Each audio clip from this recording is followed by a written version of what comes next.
May papakita ako sa inyo. Dito sa may balcony ng hotel room ko ay merong swimming pool.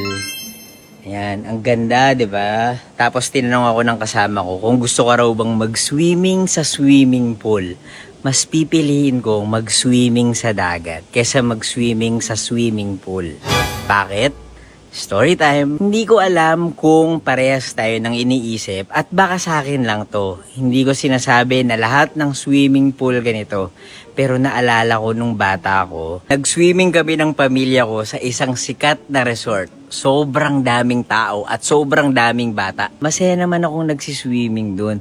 Enjoy na enjoy ko kasama ng mga pinsan ko. Kaya lang, merong isang bata, bigla siyang sumuka. Sumuka siya dun sa swimming pool. Ako nga pala si Buji at mahilig ako mag-story time. Kung di nyo pa ako pina-follow, i-follow nyo na ako. Hindi lang medyo, nakakadiri talaga. Hindi mo na mapapansin yung suka kasi nakahalo at nakakalat na dun sa ilalim ng swimming pool. Umahon ako kasama ng mga pinsan ko at hindi na kami nag-swimming ulit. Tapos narinig ko yung ibang mga bata. Sabi nila, umiihi daw sila sa swimming pool. Meron namang chlorine para linisin yung swimming pool. And at the same time, meron namang mga regular na naglilinis ng swimming pool. Pero kunwari mga bandang hapon na o kaya mga bandang tanghali or kung madaming nagsiswimming sa swimming pool, syempre hindi mo na alam kung ano yung nandun sa loob ng swimming pool. Kung may ihi ba yun, may dura ng ibang tao.